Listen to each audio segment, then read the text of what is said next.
আমি মুসলমানদের শত্রু ছিলাম, আমি খুব বড় ছিলাম। আমি মুসলমানদের কিভাবে ক্ষতি করা যায় এটাই খালি চেষ্টা করতাম, যে বড় মুসলমানদের ক্ষতি করব। কিন্তু যাচাই করার পরের দিকে যে আরে আমি তো ভুলের মিথ্যে আছি, যে এই যে আমি হিন্দু থাকা অবস্থায়, আমি তো হিন্দু ছিলাম, তখন আমি ইসলাম গ্রহণে কোরআনের একটা আয়াত পড়ার করে আমি সুস্থ হয়ে গেলাম। এর চেয়ে বড় অলৌকিক ঘটনা আর কি হইতে পারে বলো? অন্ধং তম প্রবিশন্তি যা সম্পত্তি মুপাসতে তত বইবতে তমুজাও সম্পতরতা। এর বাংলা অর্থ অন্ধকার নরকে প্রবেশ করবে তারা যারা স্রষ্টাকে বাদ দিয়ে স্রষ্টার সৃষ্টির পূজা করে, যেমন আগুন জল বাতাস। অনেকে অগ্নি পূজা করে, চন্দ্র পূজা করে, সূর্য পূজা করে। আমার বোনকে বলছিলাম, দিদি একটা মাটির ছাগল যদি বানায় বাঘের সামনে দেওয়া হয় তাহলে বাঘ কি খাবে? কই না, মাটির ছাগল তো বাঘে খাবে না, এটা তো মাটির তৈরি। তাহলে বনের পশু, তার কোনো জ্ঞান নাই, সে বুঝলো মাটির তৈরি। তুমি তো সৃষ্টির সেরা জীব, তাহলে তুমি কেন মানুষে এই মাটির মূর্তি বানাইয়া দেয়, এটা তুমি পূজা করো যে মাসি নাড়াইতে পারে না? এদ গীতা রামায়ণ এটা হিন্দুর অনুসরণ, হিন্দুদের জন্য। বাইবেল খ্রিস্টানদের জন্য, ত্রিপিটক বৌদ্ধদের জন্য। অবশ্য কোরআন কার জন্য? অনেকের প্রশ্ন করলে বলে যে এটা মুসলমানের জন্য। না, অসম্ভব কথা। আমার স্ত্রী ইন্ডিয়ান নায়িকার চেয়েও সুন্দর, লম্বা চূড়া, সে অনেক এতই সুন্দর ছিল যে তার পিছনে আমি 1.5 বছর বুঝছি। 1.5 বছর বুড়ার পরে তারা রাজি হয়েছে, তারপর তাকে বিয়ে করছে। সেই স্ত্রীকে আমাকে বর্জন করতে হয়েছে। এবং আমি ইসলাম গ্রহণ করার পর স্ত্রী প্রথম 1 বছর আমার সাথে রাগ ছিল, পরে ইসলামের সৌন্দর্য দেখে ইসলামের বইগুলি পড়ে সে আস্তে আস্তে ইসলামের দুর্বল হইতেছিল। কিন্তু পরবর্তীতে যখন 7 নম্বর ছেলেটা মুসলমান হয়ে যায়, তখন আমাকে বের করে দেয়, তখন আমার স্ত্রী চলে যায়। শুধু জিকির করি, লা ইলাহা ইল্লাল্লাহ, লা ইলাহা ইল্লাল্লাহ, লা ইলাহা ইল্লাল্লাহ, জিকির করতে করতে করতে করতে এক সময় দেখি অনেক দূর থেকে একটা আজানের শব্দ আসে। তখন কিন্তু দুনিয়াতে আজান দেওয়ার এরকম শব্দ পাই না। আজানটা আমার কানে আসতো, আসলে আমি চুপ হয়ে দিতাম না। প্রথম মনে করতাম যে এটা মনে ভুল শুনতেছিলাম। 2বার 3বার কয়েকবার শোনার পরে তখন আমার মনে হলো যে এইটা আর ভুল না। আপনার কাছে কি মনে হয় যে আপনি অমুসলিম থাকাকালীন সময় যেভাবে দাওয়াত দেওয়া উচিত ছিল সেভাবে দাওয়াত দেয়নি, এটা মুসলমানদের একটা বড় ব্যর্থতা? এই বিষয়টা কি আপনার মানে পীড়া দেয় কিনা? হ্যাঁ, এটা অনেক পীড়া দেয়। যে কেন পীড়া দেয়, যে আমার মা হিন্দু অবস্থা মারা গেছে। এখনো আমি আমার আশেপাশে যত মুসলমান আছে এদেরকে বলি যে দেখেন, টাকা যদি খরচে আমি দিব, আপনারা তো এলাকার স্থানীয় লোক, আপনারা শুধু আমার বাবার কাছে গিয়া সম্পর্ক তৈরি করে বাবাকে একটু দাওয়াত দেন, অন্যভাবে দাওয়াত দেন, ডাইরেক্ট দাওয়াত দিয়ে না, তারা কেউ যায় না। আমার এলাকায় অনেকগুলি মসজিদ আছে, ইমামরা অনেক বড় বড় বক্তব্য দেয়, কিন্তু তারা হিন্দুদের দাওয়াত দেয় না। এখন যে আমরা মুসলমানরা মেরে ফেওয়ার ভাবছি, এটা আসলে আমাদের কর্মফল, এটা আমাদের কর্মফল। আমরা এই মুসলমান হিন্দুরা জাহান নামে চলে, আজকে যদি মুসলমানরা এরকম ভাবে সুন্দর করে দাওয়াত দিত, আজকে আমার মা জাহান নামে যাইতো না। আমার পূর্বের নাম ছিল রণজিৎ কুমার ঘোষ। আমি জেনারেল লাইনে লেখাপড়া করেছি।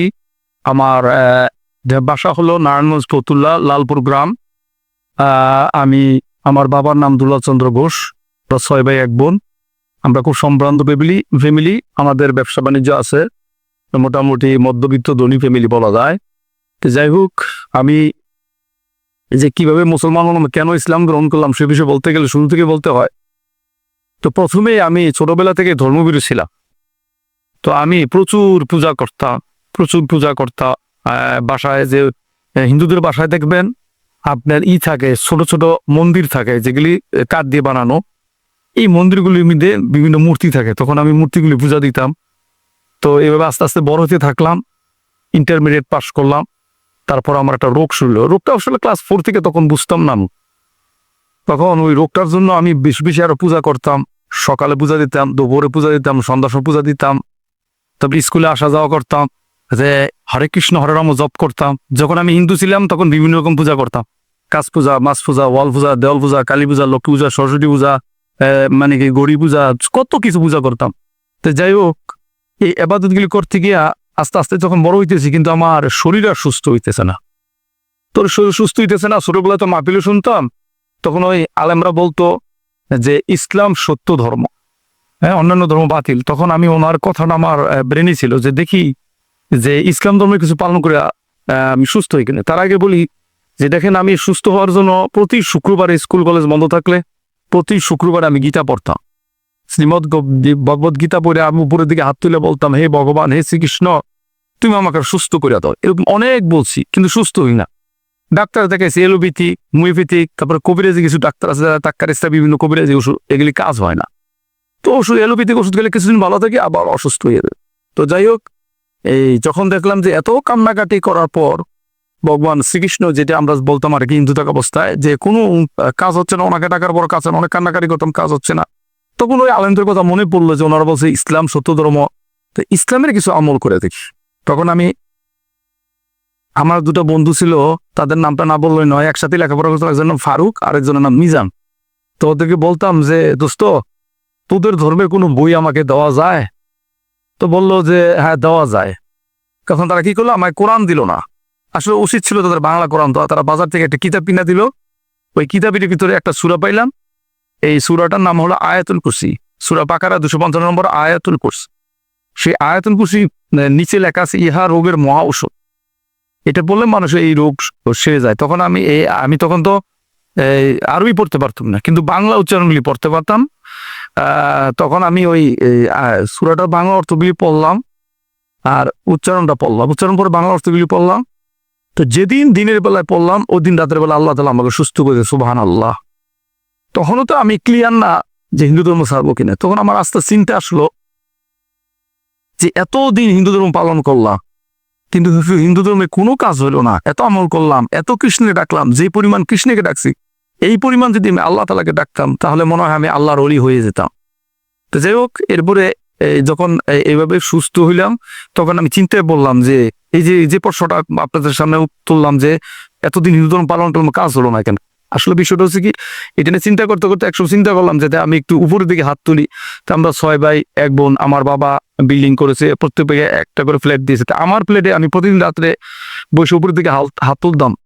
আমি ভগবানও বলতাম না, আল্লাহ বলতাম না, হে পৃথিবীর মালিক, হে পৃথিবীর সৃষ্টিকর্তা, তোমার যেই পথটা সত্য, যেই ধর্মটা সত্য, সেই ধর্মের কিছু নমুনা বা অলৌকিক ঘটনা আমাকে দেখাও। যেটা সত্য সেটা আমি গ্রহণ করি। এভাবে 10 দিন প্রার্থনা করছি, কিন্তু আমাকে দেখাই। 11 দিনের রাত্রে আগে আমি দিনের বেলায় ভাবলাম মন খারাপ। আমি তখন ইন্টারমিডিয়েটের ছেলে পড়াইতাম, ছেলে মেয়েদের পড়াইতাম অ্যাকাউন্টিং, ইংরেজি আর ডিগ্রি ইংরেজি পড়াতাম। ইন্টারমিডিয়েট অ্যাকাউন্টিং পড়তাম, ডিগ্রি ইংরেজি পড়াইতাম।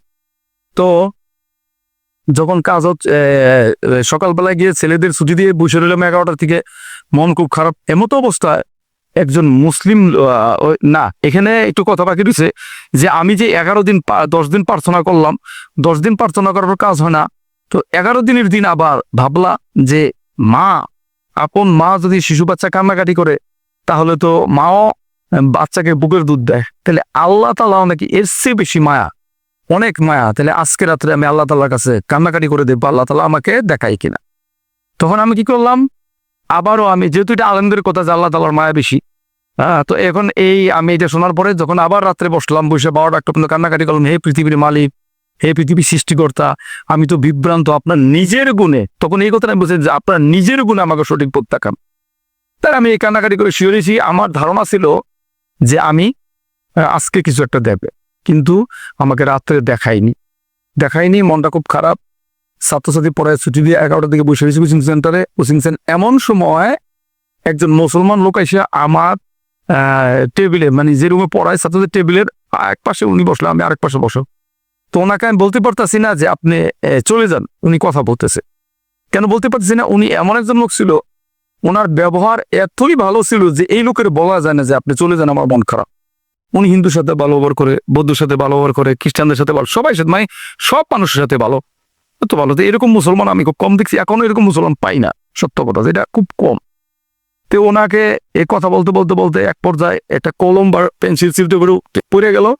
তো এটা আমি এভাবে তুলতে গিয়া নিচের দিকে তাকাই, তোর দিকে টেবিলের উপর রাখলাম, রাখার পর ওনার দিকে তাকাইলাম, তাকাইয়া দেখি ওয়াল্লাহ আল্লাহর কসম, ওয়াল্লাহ আল্লাহর কসম, ওয়াল্লাহ আল্লাহর কসম, উনার কপালে আল্লাহ লেখা উঠছে এইখানে, বুকের মাঝখানে, এইখানে, আবার এইখানে। এটা দেখার পর আমি তো আশ্চর্য হয়ে গেলাম। তখন আমাকে আবার শয়তান ধোকা দিতেছে যে এটা রং লাগাইছে।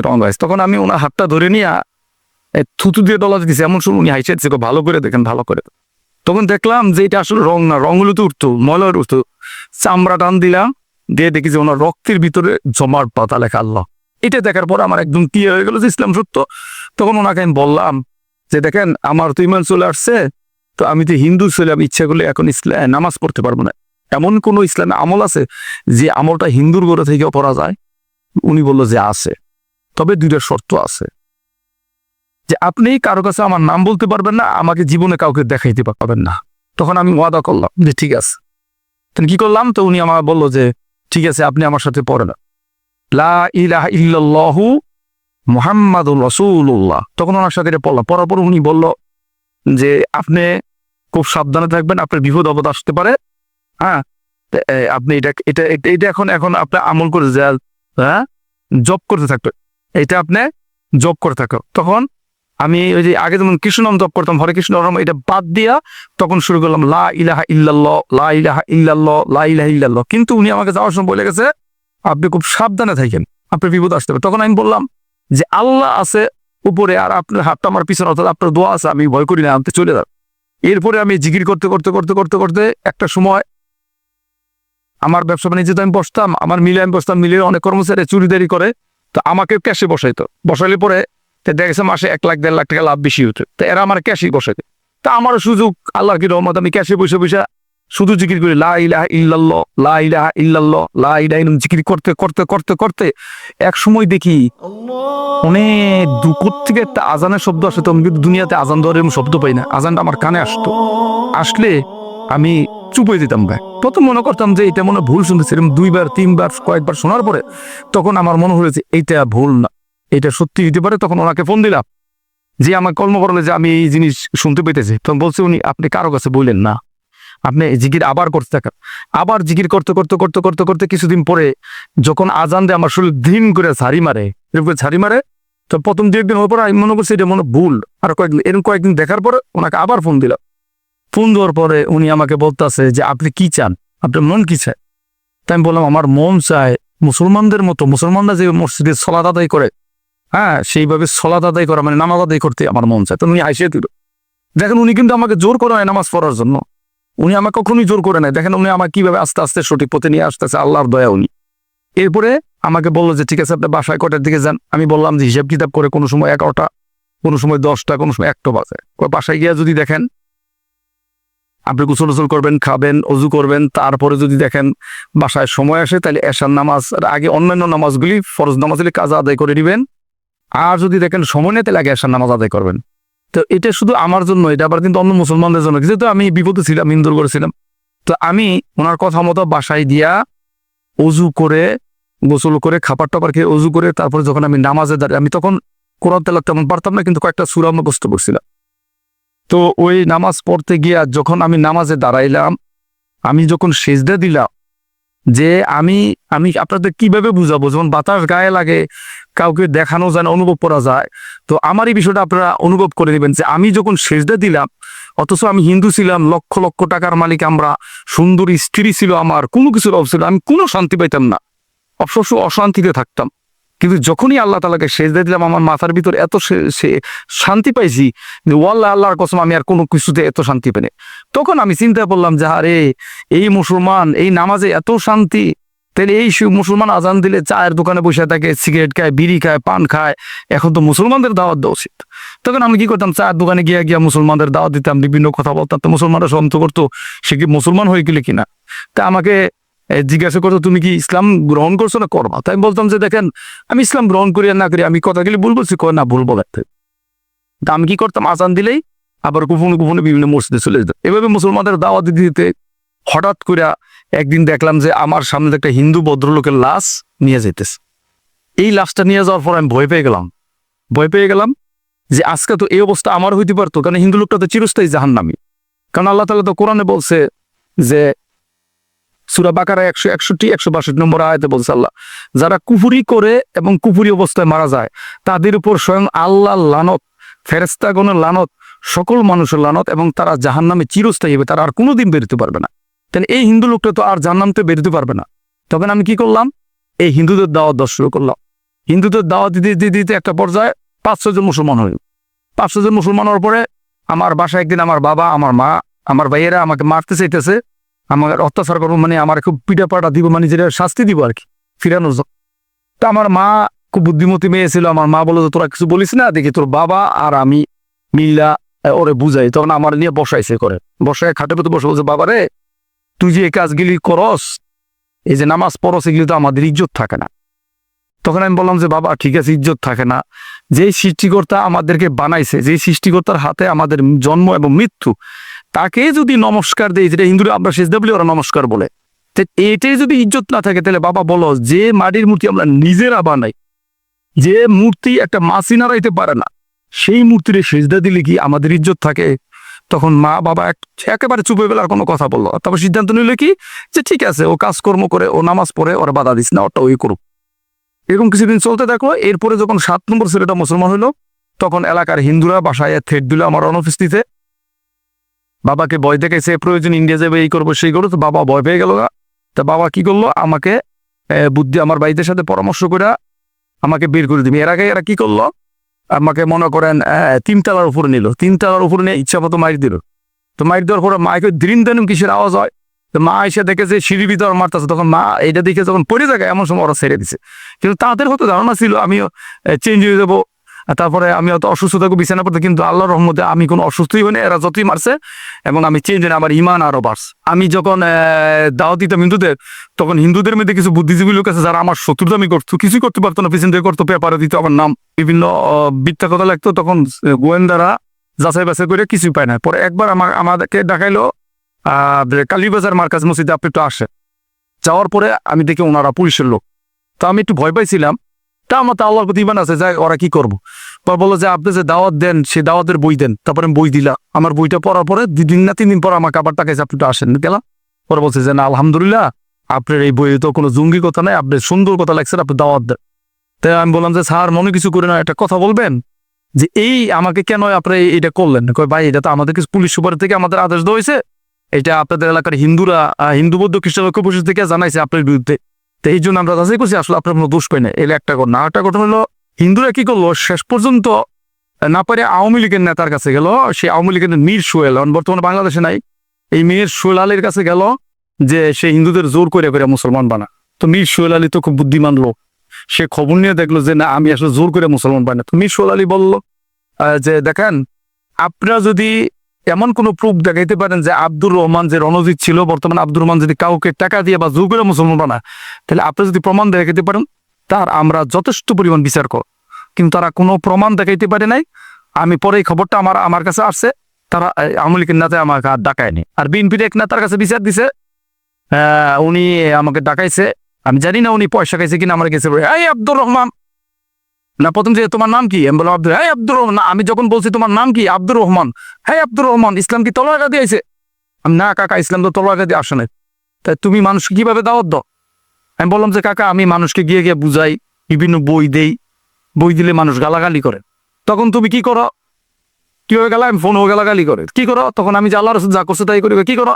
আমি 2 রাকাত নামাজ পড়ে তাদের জন্য দোয়া করি যে আল্লাহ, তারা তো বুঝে না, তারা তো অবুঝ, তাদের ভিতরে ওই বুঝটা নাই, আল্লাহ তুমি তাদেরকে হেদায়েত দিয়ে দাও, তাদেরকে তুমি জান্নাতের পথে নিয়ে আস। তখন ওই বিএনপির লোকটা আমারে 2 রাকাত জড়াইয়া ধরলো, কই বাইরে আমি বুঝতে পারি নাই, বা ভাতিজা আমি বুঝতে পারি নাই, তুই এখন থেকে আমার ঘরেও দাওয়াত দিতে পারবি, তুই আমি ডাকলে বা আমি অমুক জায়গায় যাই, তুই আমার সাথে যাইতে পারবি, তুই কোনো সমস্যা নাই, টাকাটুকু লাগলো আমার কাছে কবি।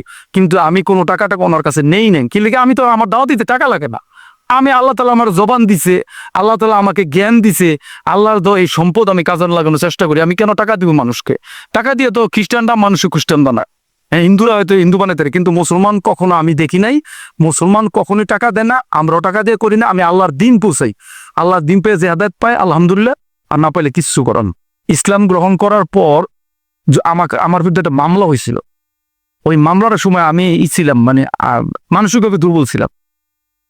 তা আমি কি করলাম, যে আমার ফ্যামিলি আমাকে হাত বাড়াই দিল। ষড়যন্ত্র একটা মামলা হয়েছে। তারা কি করলো, আমাকে মামলাটা শেষ করে আমাকে বাসায় নিয়ে গেল। বাসায় নিয়ে যাওয়ার পরে আমার দিল তো আল্লাহর দিকে, আমি নামাজ পড়তে পারি না, আটকানো মতন, তাদের সামনে নামাজ পড়লে তার হবে না, বিপদে পড়বো। তো তারা কি করলো, তারা লোকনাথ মন্দিরে যায়, আমি সেখানে যাই। তারা ঘুরে আজকে আমি ঘুরি, কিন্তু আমার মনও দিকে চাই, তারা এভাবে ঘুরতে চাই, আমি এভাবে ঘুরি। তা আমার স্ত্রীর সাথে ছিল, তো এইভাবে থাকি, কিন্তু মন সবসময় আমার খারাপ থাকে, অসুস্থ হয়ে দিকে। তখন রাত্রে আমার এলইডি টিভি ছিল, যেহেতু আমাদের অর্থনৈতিক ব্যবস্থা ভালো, প্রত্যেক বাইরেই থাকতো। তা আমি ডাক্তার জাকির নাইকের লেকচার শুনতাম। তো ডাক্তার জাকির নাইকের লেকচার শুনে রাত্র 4টা পর্যন্ত শুনতাম। যখন আজান দিত, তখন ডাক্তার জাকির নাইকের লেকচারটা বন্ধ করে আমি আবার সালাত আদায় করতাম। কিন্তু আমার বউ বাসায় বলতো না যে আবার ওরে মারতে পার। এই ডাক্তার জাকিরের লেকচার শোনার পর ইমান এত মজবুত হইছে, আমি এরপরে আবার বাসার থেকে বাইরে গেছি, আমাকে আটকাইতে পারে না। এরপরে আমি কি করলাম, ওই যে ডাক্তার জাকির নায়েক যে লেকচারে তো কি উত্তরগুলি দিত, এই অমুসলিমদের আমি এভাবে গিয়ে গিয়ে গিয়ে দাওয়াত দিতাম। আসলে আমার এই দাওয়াতের পিছনে যদি পরবর্তীতে কেউ কারো অবদান থাকে, সমস্ত প্রশংসা আল্লাহ তাআলা, একমাত্র ডাক্তার জাকির নায়েকের অবদান। ওনার এই কথা শুনে আমি অমুসলিমদের দাওয়াত স্প্রে পাইছি। আমি ডাক্তার জাকির নায়েকের জন্য দোয়া করি, আল্লাহ তাআলা যেন ওনাকে আরো দীর্ঘ নেকায়াত দান করে, ওনার দ্বারা বেশি বেশি দিনের কাজ করা হয়। ডাক্তার জাকির নায়েক সহ আমাদের সকল মুসলমানদেরকে যেন আল্লাহ তাআলা মৃত্যুর সময় ইমানের সহিত মৃত্যু দান করে, আল্লাহুম্মা। যখন দেখলে হিন্দু ছেলেরা মুসলমান হয় হইতেছে একের পর এক, তখন তারা সবাই মিলে আমাকে যখন ক্রিমিনালি করে আমার বাসা থেকে বাবার দিয়ে বাইর করে দিল, তখন আমি একটা মসজিদে উঠলাম। তখন ওই বাবার যাওয়ার সময় বলে গেলাম যে বাবা, আমি তো আগে গোপনে গোপনে দাওয়াত দিতাম, গোপনে গোপনে আসো, এখন সরাসরি গমু, আর সরাসরি নামছো, তোমার যা মন চায় তা করো, আমার সাথে কোনো কথা বলবে না। যাই হোক, বইলে আসলাম। বইলে আসার পরে কাপড় চোপড় সব রেখে দিল। এরপরে রেখে দেওয়ার পরে আমি এতে চিন্তিত হই না, রিজিকের মালিক আল্লাহ। তারপরে একটা মসজিদে উঠলাম। মসজিদে উঠার পরে ওখানে থেকে থেকে নামাজ পড়ি, কোরআন শিখি। তারপরে আমি মনে মনে দাওয়াত দিই, হিন্দুদের দাওয়াত দিতে অনেক হিন্দুরাই আলহামদুলিল্লাহ মুসলমান হয়েছে এবং হইতেছে। তবে আমি সংখ্যা বলতে পারবো না, আমি সংখ্যা গুনি না, কারণ লক্ষ লক্ষ কোটি কোটি অমুসলিম আছে যারা জাহান্নামের রাস্তায় দৌড়িতেছে। 2-4 জন দাওয়াত দিয়ে যদি বলি এরা মুসলমান হয়েছে, এইসব ক্রিয়া বা অহংকার যেন আমাদের ভিতর না আসে, আল্লাহ সন্তুষ্টির জন্য কাজ করুন। তাদের ধারণা ছিল যে মুসলমান হলে তো ভিক্ষা করে খাবে। না, আমি এখন পর্যন্ত ভিক্ষা করে খাইনি। আল্লাহ আমাকে খুব ভালোভাবে চালাইতেছে এবং খুব ভালোভাবে চলতেছে। তো যারা বিভিন্ন ধর্মে আছে, ভুল পথে আছে, তাদেরকে আমি বলবো না যে তাদের ধর্মকে আমি কোনো গালি দিতে রাজি নেই, কিন্তু তাদেরকে বলবো এইটাই যে আপনারা একটু অনুসন্ধান করেন, যাচাই করে, অন্ধ অনুসরণ করেন না, যাচাই করেন। যেমন ধরেন, আমি যখন হিন্দু ছিলাম তখন আমার এক স্যার ছিল, ওনার নাম ছিল খোকন বাওয়াল। তো উনি হরে কৃষ্ণ নাম জপ করে, তখন আমিও করতাম। তো আমাকে বললো, বাবারে তোমার এই হাতটা কে বানাইছে? আমি বললাম ভগবান বানাইছে। তখন যেহেতু হিন্দু ছিল, তোমার শরীরে কে বানাইছে? ভগবান বানাইছে। তোমার চোখ কে বানাইছে? ভগবান বানাইছে। তাই তোমার কিছু আছে যেন আমার তো কিছু নেই, তাহলে তুমিও ভগবান, আমিও ভগবান, ভগবানও ভগবান। দেখেন কি যুক্তি দিছে। তাহলে এই যুক্তির কারণে সাধারণ মুসলমান যাদের জ্ঞান নাই তারাও ভুল করবে। আসলে কথাটা হলো কি, যে আমরা সবাই যদি ভগবান হই, তাহলে ভগবানের তো পূজার করার দরকার নাই, সবাই তো ভগবান। এখানে আল্লাহ তাআলা কোরআন কারিমে বলছে, সূরা ইউসুফ, সূরা ইউনুস আয়াত নম্বর 100 বলছে, যারা বিবেক বুদ্ধি খাটা না, আমি আল্লাহ তাদেরকে হেদায়েত দেই না। তাহলে আমাদের বিবেক খাটাতে হবে আমরা যে ধর্মে আছি। যেমন মাটির মূর্তির পূজা। আমার বোনের নাম কনিকা, আমার বোনকে বলছিলাম, দিদি একটা মাটির ছাগল যদি বানায় বাঘের সামনে দেওয়া হয়, তাহলে বাঘ কি খাবে? কয় না, মাটির ছাগল তো বাঘে খাবে না, এটা তো মাটির তৈরি। তাহলে বনের পশু, তার কোনো জ্ঞান নাই, সে বুঝলো মাটির তৈরি। তুমি তো সৃষ্টির সেরা জীব, তাহলে তুমি কেন মানুষে মাটির মূর্তি বানাইয়া দেয়, এটা তুমি পূজা করো যে মাছি নাড়াইতে পারে না? তখন আমার বোন চুপ হয়ে গেল এবং বললো যে, ভাই তোমার ধর্ম তুমি পালন করো, আমার ধর্ম আমাকে পালন করতে হবে। তার মানে তারা বিবেক খাটায় না, জন্মসূত্রে যেটা পাইছে। তো এই জন্মসূত্র পাইলে হবে না। তারপরে আমাদের হিন্দু ধর্মের জন্মান্তরবাদ বলতে একটা কথা আছে, যেগুলি বিবেক খাটানো কথা। যে মনে করে যে মানুষ জীবাত্মা, ভগবান, তারা সৃষ্টিকর্তাকে ভগবান বলে পরমাত্মা। যদি মানুষ বারবার 84 লক্ষ বার জন্মগ্রহণ করবে, যদি সে ভালো কাজ, সে কুকুর হবে, বিড়াল হবে, গরু হবে, ছাগল হবে, বিভিন্ন জানোয়ার, মানুষ, বিভিন্ন কিছু মানুষ জন্ম হারাইলে পরে, আবার যদি সে মানুষ জন্ম পাওয়ার পর ভালো কাজ করে, তার এই জীবাত্মাটা পরমাত্মার সাথে মিলে যাবে। নাউজুবিল্লাহ। এটা আপনাদের হিন্দুদেরকে বলছি, আপনি একটু চিন্তা করবেন। ধরেন আপনার বাবা মারা গেল, 10 বছর পরে আপনি বাজারে একটা গরু কিনতে গেলেন, আপনি কি শিওর হইতে পারবেন যে আপনার বাবা গরু? যদি জন্মান্তর যদি হয় যে বাবা গরু হবে, ছাগল হবে, তাহলে আপনার এইভাবে তো আপনার বাবা হইতে পারে। অতএব কারণে এরকম ভাবে যদি জন্মান্তর হইতে থাকে, তাহলে পাপ বাড়তে থাকবে, কমবে না। অতএব কারণে এইটা একেবারে নিতান্ত একটা ভুল কথা যে জন্মান্তর বদলাই, সৃষ্টিকর্তা পরকালে তার শাস্তি দেবে। জন্মান্তর যদি বুঝাই, তো পরকালে তার আবার আল্লাহ তাআলা তাকে জীবিত করবে। তারপর দেখেন, আপনি মনে করলেন যে মানুষ ময়রা, গরু, ছাগল, বেড়া, পশু পাখি, বিভিন্ন মশা হবে, একই দিনে কোটি কোটি কোটি মশা জন্মগ্রহণ করে। কিন্তু মানুষ তো একটা থাকারও কথা না, মানুষ তো সব শেষ হয়ে যাওয়ার কথা, অথচ মানুষ দিন দিন বাড়তেছে। অতএব এই জন্মান্তরবাদ বাতিল। তাই আপনাদেরকে আমি বলবো যে আপনারা এই বিষয়গুলি নিয়ে চিন্তা করেন। দুনিয়াতে হিন্দুরা সংখ্যায় বেশি, বৌদ্ধরা সংখ্যায় বেশি, হ্যাঁ অমুকের সংখ্যায় বেশি, এই দিয়ে পরকালে চলবে না, এই দিয়ে কোনো চলবে না। সৃষ্টিকর্তা দেখবে যে আপনি সত্যি পথে আসছেন কিনা। যেমন ধরেন, এক সময় হিন্দুরা কি বেদ, গীতা, রামায়ণ, এটা হিন্দুর অনুসরণ, হিন্দুদের জন্য, বাইবেল খ্রিস্টানদের জন্য, ত্রিপিটক বৌদ্ধদের জন্য, অথচ কোরআন কার জন্য?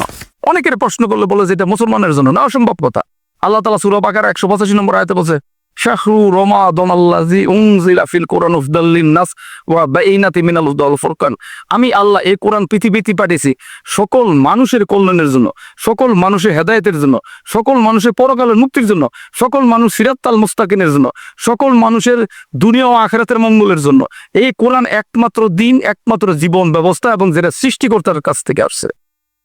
আপনি যে এই জায়গাটাকে ইসলাম গ্রহণ করতে গিয়ে দেখা গেছে যে একটা সম্ভ্রান্ত পরিবার থেকে আপনি উঠে আসছেন, আপনার একটা পারিবারিক জীবন ছিল, আপনার বাচ্চা ছিল, সেই জীবনগুলোকে বিসর্জন দিতে হয়েছে। কেন এই বিসর্জন দিয়ে আপনি এই পথে, ইসলামের পথে আসলেন?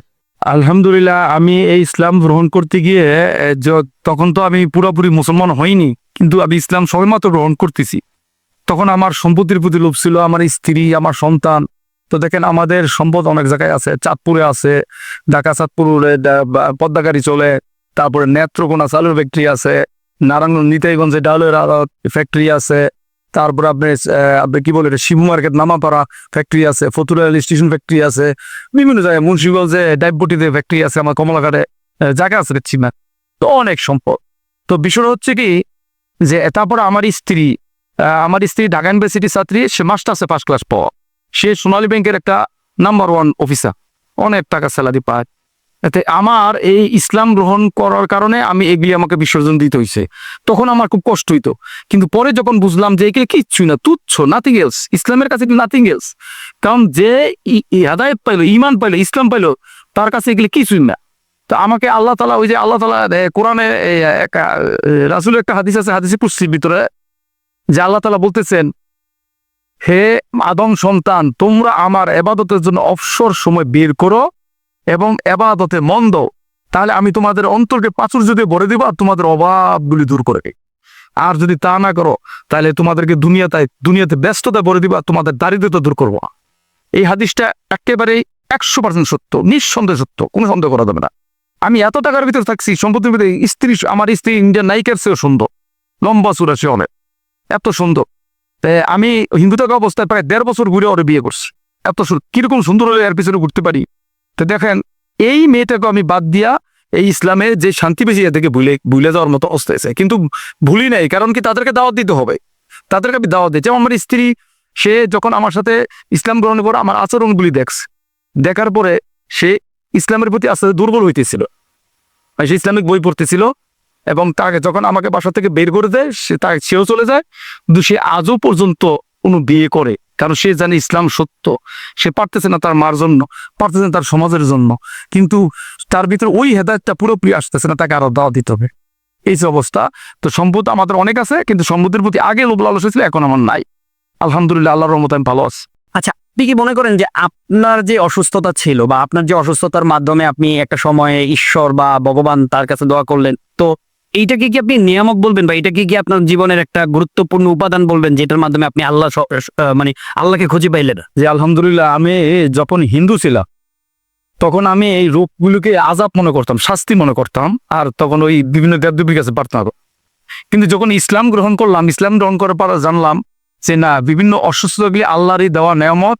এর মাধ্যমে আল্লাহ অনেক উপকারিতা আছে। যেমন আল্লাহ আমাকে এর মধ্যে, আমি এই অসুস্থ হওয়ার পর আমি কি করছি, আমি এই অনুসন্ধান করছি, চেষ্টা করছি, আল্লাহ আমাকে হেদায়েত দিয়ে দিচ্ছে। এটা অবশ্যই একটা নিয়ামত, আল্লাহ দেওয়া নাম। অসুস্থ আল্লাহর একটা নিয়ামত। তারপর যেখানে মনে করেন আমি এর কারণে আল্লাহর হেদায়েত পাইছি, অবশ্যই এটা আল্লাহ তাআলার একটা নিয়ামত, নিঃসন্দেহে আল্লাহ তাআলার একটা নিয়ামত। যারা ইসলামের এই যে ইসলাম গ্রহণ করার ক্ষেত্রে দেখা যায় যে দুদুল্যমানতার মধ্যে থাকে, যে করব কি করব না, মানে সত্য বুঝতেছে, বোঝার পরে অনেক সময় সিদ্ধান্ত নিতে পারে না, তাদের উদ্দেশ্যে কি বলবেন? যারা আসলে এই একটা প্রশ্ন, সুন্দর প্রশ্ন, যারা অনেকে আছে যে ইসলাম বুঝে, যে চিন্তা করে আমি সামাজিক কারণে আসতে পারতেছি না, করবো কি করব না। এই বিষয়টা হচ্ছে, আপনার সব ধর্মের মানুষই কিন্তু স্বর্গে বা ব্যস্তে যেতে চায়, স্বর্গে বা ব্যস্তে যেতে চায়। তো অন্যান্য ধর্মে তারা স্বর্গ বলে, মুসলমানরা ব্যস্ত বলে, জিনিসই একই জিনিস। তো যদি কোনো মানুষ তার ধর্মটাকে সে সুন্দরভাবে যাচাই করে এবং পাশাপাশি সে ইসলাম ধর্মটাকে পড়ে, আমি শিওর যদি আল্লাহ তার কপালে হেদায়েত লিখে থাকে, সে ওই দুদুল্যমান অবস্থা তার কেটে যাবে, নিশ্চিত তার কেটে যাবে। সে সব ছেড়ে দিয়ে ইসলাম চলে আসবে, কারণ তাকে শুধু খালি পড়তে হবে। এইটা তার কাছে তাকে পড়তে হবে, বুঝতে হবে, জানতে হবে। কারণ আল্লাহ তাআলা এই কোরআনে, যেহেতু কোরআন সব মানুষের গ্রন্থ, শুধু মুসলমান না, আল্লাহ তো বলছে এই কোরআন আমি সকলের জন্য পাঠিয়েছি। এই কোরআনে আল্লাহ একেবারে প্রথম যে আয়াতটা নাজিল হয়েছে, প্রথম যে আয়াতটা, যে হিন্দুরা বলে কিতাব কিন্তু মন্ত্র, আমরা বলি আয়াত, আয়াতকে মন্ত্র বলে। আল্লাহর আয়াত, আল্লাহর কথা, আল্লাহর বাণী, আল্লাহর হাদিস। এই আল্লাহর কথা যে তোমরা পড়ো, ইকরা বিসমি রব্বিকাল্লাযী খলাক, এখানে পড়েন হে মুসলমানরা পড়ো। আল্লাহ বলছে তোমরা পড়ো, তুমি পড়ো। তাহলে আমাদের সবাই পড়তে হবে। যদি হিন্দুরা, বৌদ্ধরা, খ্রিস্টান তাদের ধর্মের পাশাপাশি ইসলাম ধর্মটাকে একটু পরে বুঝে, অবশ্যই তাদের এই দুর্দুল্যমান অবস্থা যে আসবো কি আসবো না, ধ্বংসম্পত্তি এগুলি কেটে যাবে এবং তাদের পড়া উচিত। ওই যে অনেকে মনে করে এই গীতা আমি গীতাই পড়বো, কোরআন ধরবো না। আবার অনেকে মনে কোরআন আমার, কোরআনের উপর গীতা পড়বো না। সবগুলি পড়ো, পড়া যাচাই করলে যাচাই করতে হবে, যাচাই করার পরে হেদায়েত পেয়ে যাবে ইনশাল্লাহ। যেহেতু আল্লাহ বলছে যারা বিবেক বুদ্ধি খাটা আমি তাদেরকে হেদায়েত দিই, যারা বিবেক বুদ্ধি খাটা না আমি তাদেরকে হেদায়েত দিই। আপনি এই যাবৎকালে কি পরিমাণ আপনার হচ্ছে গিয়ে নন মুসলিম আপনার হাতে আল্লাহ কবুল করছে? এখন তো আমার সংখ্যাটা মনে নাই। যখন আমি প্রথম ইসলাম গ্রহণ করছিলাম তখন আমি বলছিলাম প্রায় 100 জনের কম বেশি হবে। এখন তো সংখ্যাটা হয়তো আরো বাড়ছে, কিন্তু আমি এখন গণি না। কারণ গণলে রিয়া হয়ে যায়, মানুষ প্রশংসা করে সামনাসামনি। এতে করে যদি মানে শিরক বা রিয়া হয়ে যায় তাহলে ক্ষতি দিতে পারে। কাজ তো করি আমরা আল্লাহ সন্তুষ্টির জন্য। তো আমাদের আসলে কে কতজন মুসলমান এর বিষয় হলো যে আরো হাজার হাজার মানুষ অমুসলিম আছে যারা নাকি জাহান্নামের রাস্তা থেকে দৌড়িতেছে, তাদেরকে আমাদের দাওয়াত দেওয়া উচিত। যেহেতু আল্লাহ তাআলা কোরআনে বলছে, রাসূল সাল্লাল্লাহু আলাইহি ওয়াসাল্লাম সূরা মাইদা আয়াত নম্বর সম্ভবত 66, যে হে মুহাম্মদ তোমার প্রতি যে কিতাব নাজিল করা হয়েছে, যে আয়াত নাজিল করেছে, তুমি তা মানুষের কাছে পৌঁছাও। হ্যাঁ, আমি তোমাকে মানুষের থেকে রক্ষা করবো। তাহলে আমাদের দায়িত্ব মানুষ তাদের কাছে, অমুসলিমদের কাছে সেটা পৌঁছানো। প্রতিটা মুসলমানের যে পরিমাণ জানি সে পরিমাণ তাদের কাছে পৌঁছাতে হবে। চায়ের দোকানে, মন্দিরে, হ্যাঁ, রিক্সায়, বিমানে, সব জায়গায় শুধু পরকালের কথা মানুষকে স্মরণ করিয়ে দেয়। এটাই মুসলমানের কাজ। কারণ মুসলমান আসলে যারা প্রকৃত মুসলমান তারা সব জাতির মানুষেরই ভালো চায়, কিন্তু বিধর্মীরা মানুষদের ভুল বুঝে। মানে মুসলমানরা, আমি মনে করি যারাই পরকালের কথা মনে করিয়ে দেয় তারাই তার পরম বন্ধু। কিন্তু আমি তার সাথে চা খাইলাম, আড্ডা দিলাম, পান খাইলাম, টাকা খরচ করলাম, কিন্তু তাকে দাওয়াত দিলাম না, পরকালের কথা মনে করাইলাম না, সে আমি বন্ধু হইতে পারি না। আমরা বন্ধু হইতে গেলে, একটা মানুষের শুভাকাঙ্ক্ষী হইতে গেলে অবশ্যই তাকে পরকালের দাওয়াত দিতে হবে। আর সেটা হতে হবে সঠিক পন্থায়, সঠিক পথে। এখন এই সঠিক পথ কোনটা? সেটা কি ইসলাম, না সেটা কি বৌদ্ধ, না সেটা খ্রিস্টান, নাকি সেটা ইহুদি? এইটা আমাদেরকে আগে যাচাই করে বুঝতে হবে। যেমন একটা মুসলমান যদি বলে, অনেক হিন্দু না বলছে, আমি তো হিন্দু ছিলাম, আমি তো যাচাই করছি, তা আমি দেখছি সঠিক পথ একমাত্র ইসলাম, এরপরে আর কোনো পথ নাই। যদি কোনো হিন্দু প্রমাণ করতে পারে যে এই ধর্মটা সত্য, যদি সে ওরকম দলিল দিতে পারে এবং সে যদি প্রমাণ করতে পারে সৃষ্টিকর্তার দিন, তাহলে তার সাথে কথা হবে। এছাড়া আমি তো কম খারাপ ছিলাম না, অনেক হিন্দু মুসলমানদের দেখতে পারতাম না। আমি তো যাচাই করছি, আমি দেখছি কোনটা ওহি, কোনটা আল্লাহর তরফ থেকে আসছে। আপনার কাছে কি মনে হয় যে আপনি অমুসলিম থাকাকালীন সময় মুসলিমরা প্রচলিত ভাবে আপনাকে যেভাবে দাওয়াত দেওয়া উচিত ছিল সেভাবে দাওয়াত দেয়নি, এটা মুসলমানদের একটা বড় ব্যর্থতা? এই বিষয়টা কি আপনার মানে পীড়া দেয় কিনা? হ্যাঁ, এটা অনেক পীড়া দেয়। যে কেন পীড়া দেয়?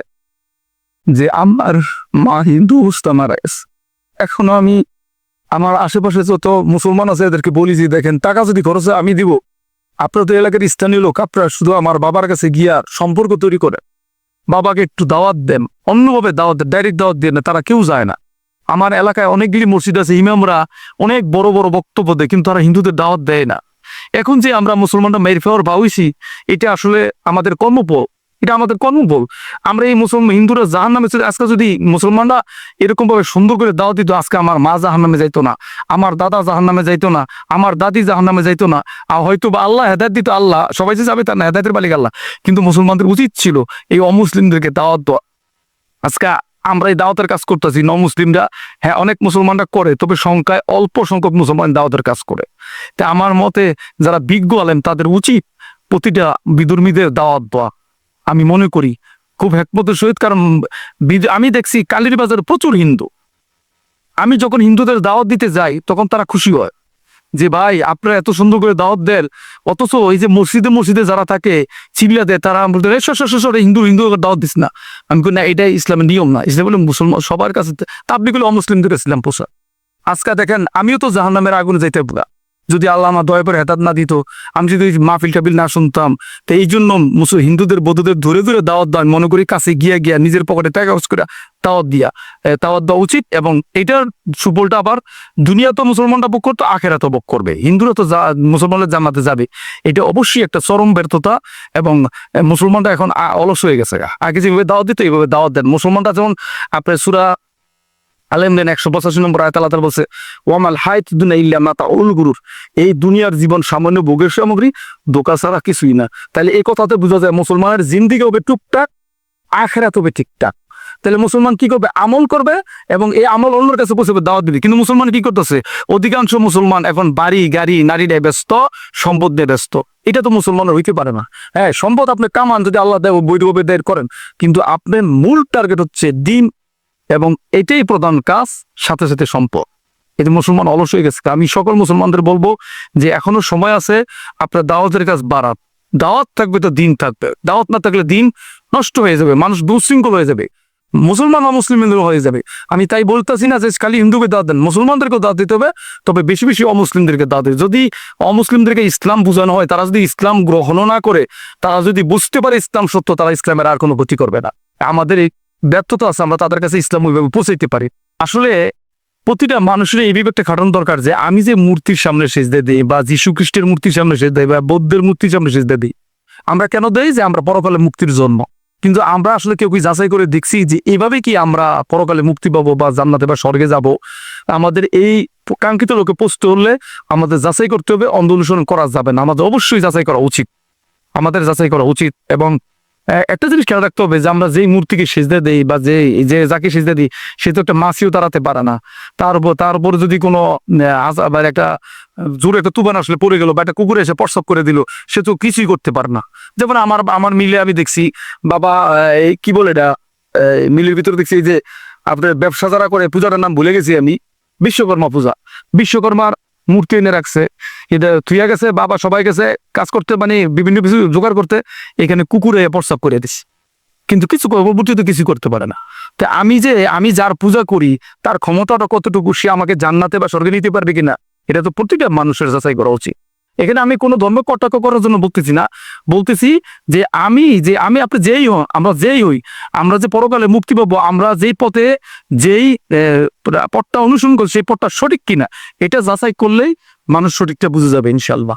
যে এই যে আমি হিন্দু থাকা অবস্থায়, আমি তো হিন্দু ছিলাম, তখন আমি ইসলাম গ্রহণে কোরআনের একটা আয়াত পড়ার করে আমি সুস্থ হয়ে গেলাম, এর চেয়ে বড় অলৌকিক ঘটনা আর কি হইতে পারে বলে? আরে কোরআন হইতে একটা অলৌকিক জিনিস, যা আল্লাহর তরফ থেকে আসছে। পৃথিবীর সমস্তগুলি ধর্ম, কিন্তু কোরআন তো ধর্ম না, ইসলাম তো ধর্ম না, ইসলাম হলো দিন। আল্লাহ কোরআনে বলছে ইন্না দিনা ইনদাল ইসলাম, আল্লাহর কাছে একমাত্র মন্ত্রের দিন হচ্ছে ইসলাম। আর দিন অর্থ হলো জীবন ব্যবস্থা, জন্ম থেকে মৃত্যু পর্যন্ত। ধর্ম এক জিনিস আর দিন আরেক জিনিস। এই দিন বুঝতে হলে মানুষের পড়তে হবে। আমি এখন মনে করি প্রতিটা হিন্দুর ঘরে, বৌদ্ধর হাতে, খ্রিস্টানদের কোরআন হাতে হাতে পৌঁছে দেওয়া, বাংলা অর্থ কোরআনগুলি পৌঁছে দেওয়া, তারা পড়ুক বুঝুক, এরপর তারা না আসলে তাদের ব্যক্তিগত ব্যাপার। যেমন আমরা একটা বাড়ি কিনতে গেলে আমরা কি করি? এসএ, সিএস, আরএস পড়া সব যাচাই করি। একজন বিশাল বড় আলেম বা একজন বিশাল বড় পণ্ডিত, তার কথা মতো আমরা জায়গায় নিয়ে আমরা যাচাই করি। তাহলে দুনিয়াতে অল্প দিন থাকার জন্য যদি যাচাই করি, তাহলে আমাদের কি উচিত না পরকালে, এই দুনিয়া তো জন্ম আছে মৃত্যু আছে, পরকালে জন্ম আছে মৃত্যু নাই, তাহলে আমাদের কি উচিত না পরকালে মুক্তির জন্য এটা ভালোভাবে যাচাই করা? তাই যারা খ্রিস্টান, হিন্দু, বৌদ্ধ, আপনাদের সবাইয়ের কাছে অনুরোধ হলো, জোর নাই। আমরা এই মুসলমান কাগজ, আমাকে কেউ জোর করে মুসলমান, আল্লাহর কসম, আমাকে কেউ জোর করে নাই। আমি আল্লাহ তাআলা আমাকে হেদায়েত দিছে, আমি শুধু কি ওই যে আল্লাহ বলছে যারা বিবেক খাটায় না তাদেরকে আমি হেদায়েত দিই না, সঠিক পথ দেখাই না, আমি বিবেক খাটাইছি। আপনাদেরকে বলবো যে আপনারা বিবেক খাটান, এখনো সময় আসে, মৃত্যুর পর আর কেউ ফিরত আসতে পারে না, এখনো সময় আসে। এবং আপনারা এই যে কোরআনুল কারীম আল্লাহ বলছে সকল মানুষের জন্য, এই কোরআনের ভিতর হিন্দুর হক আছে, বৌদ্ধর হক আছে, খ্রিস্টানের হক আছে, ইহুদির হক আছে। আপনারা পড়েন, কোনো বাধা নাই, কোরআন পড়েন। অথচ একটা মুসলমান লোক গীতা বেদ ছুঁতে গেলে, ধরতে গেলে আপনারা সিসি করেন, অথচ কোরআনে এরকম কোনো বাধা নাই, যে কেউ পড়তে পারবে। কারণ আল্লাহ তাআলার বাণী, এই আল্লাহ তাআলার বাণী কখনো মিথ্যা হইতে পারে না। তো এখানে আমি একটা কথা বলে রাখি, যে আমার নিজের কথা না, এটা হিন্দুরাও স্বীকার করে, বৌদ্ধরাও স্বীকার করে, খ্রিস্টানরাও স্বীকার করে, ইহুদিরাও স্বীকার করে যে আল্লাহর কথা সত্য। যদি সত্য হয়, আল্লাহ তাআলা তো সূরা আলে ইমরান 19 নম্বর আয়াতে বলছে ইন্না দীনা ইনদাল্লাহিল ইসলাম, আমি আল্লাহর কাছে একমাত্র গ্রহণযোগ্য দিন বা ধর্ম হচ্ছে ইসলাম, একমাত্র গ্রহণযোগ্য মনোনীত দিন হচ্ছে ইসলাম। তাহলে আল্লাহর কাছে অন্যগুলি আর মনোনীত না। তারপর আল্লাহ তাআলা সূরা আলে ইমরান 85 নম্বর আয়াতে বলছে ওয়া মা ইয়াবতাগি গায়রুল ইসলামি দীনান ফালা ইয়াকবালা মিনহু ওয়া হুয়া ফিল আখিরাতি মিনাল খাসিরিন। যদি কোনো ব্যক্তি ইসলাম ছাড়া অন্য কোনো দিন আমল করে বা তালাশ করে, তা কখনোই গ্রহণ করা হবে না, পরকালে সে ক্ষতিগ্রস্ত হবে। কি ক্ষতিগ্রস্ত হবে? আল্লাহ তাআলা কোরআনে স্পষ্ট ক্লিয়ার করছে, মানে তারা চিরস্থায়ী জাহান্নামের। চিরস্থায়ী জাহান্নামী, তারা আর জান্নাতে যেতে পারবে না। তাহলে কি অবাগা, কি কষ্টের জীবন হবে। দুনিয়াতেও কষ্ট করলেন, আখেরাতেও কষ্ট করবেন। আরে ভাই, দুনিয়াতে অল্প সময়, এই জন্য আমাদের উচিত পরকালে মুক্তির জন্য, নিজেকে বাঁচানোর জন্য চেষ্টা করা। কারণ ওইটাই আসল। কারণ আপনি আবার মনে করেন আমার খুব দেখাইতে পারলেন, আমাকে আপনার ধর্মীয় শত্রুতা করে আমি সঠিক দিনের দাওয়াত দেই, ধর্মে আপনি মনে করেন রাস্তা আমার খুব দেখাইতে পারলেন, কি হলে আপনি একবার শেষ করে দিচ্ছে। কিন্তু আখেরাতে তো শেষ হবে না। আপনাকে এত পরিমাণ শাস্তি দেওয়া হবে, আপনার চামড়া গোস্ত জ্বলে শেষ হচ্ছে, আবার নতুন করে সৃষ্টিকর্তারা কোনটা অসম্ভব।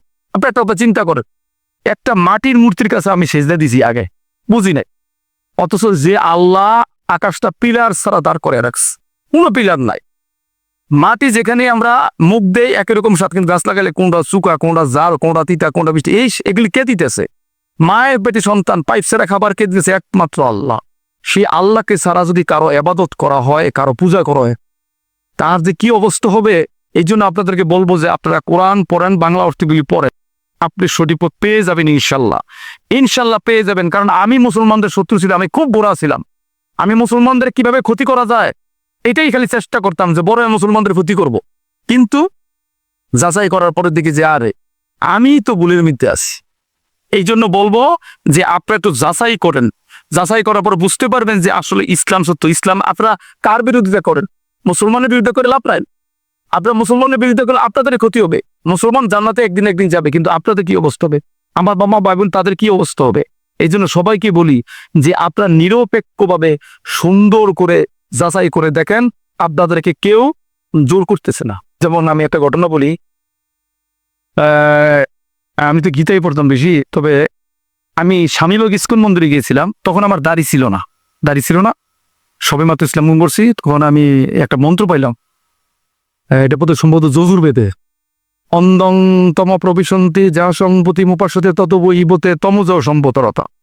এর বাংলা অর্থ অন্ধকার নরকে প্রবেশ করবে তারা যারা স্রষ্টাকে বাদ দিয়ে স্রষ্টার সৃষ্টির পূজা করে, যেমন আগুন জল বাতাস, অনেকে অগ্নি পূজা করে, চন্দ্র পূজা করে, সূর্য পূজা করে। আর যারা মূর্তি পূজা করে তারা আরো বেশি অন্ধকার প্রবেশ করবে। ইস্কন মন্দিরে যাওয়ার পর ওনারা 4-5 জন গোসাই বা আরো বেশি আইসা আমার সারিতে বসলো, দাদা আপনি কি আমাদের কাছে মন্ত্র নিবেন? মন্ত্রের জন্য আসছেন? মানে যেটা মুসলমানরা বলে মুড়ি। আমি যে না, আমি তো মন্ত্র নিতে আসি না, আমি একটি বিষয় জানতে আসছি। কি বিষয়? যে হিন্দুদের মধ্যে মূর্তি পূজা নিষেধ। কোথায় পাইলেন? আমি তখন মন্ত্রটা বললাম, বলার পরে বলতেছে হ্যাঁ আপনার কথা ঠিক, আমরা তো মূর্তি পূজা করি না, তবে কালীর মূর্তি বানায় রাখছেন, এটা এমনি বানায় রাখছি। তো একজন হিন্দু আমাকে বললো যে ভাই আসলে তো আমরা মূর্তি পূজা করি না, আমরা একটা মূর্তি আকার দিয়ে সামনে রাখি যাতে মনটা স্থির থাকে, আমরা আসলে ভগবানকে পূজা করি। আমি বললাম এটাও তো আপনার তো ধর্ম নিষেধ।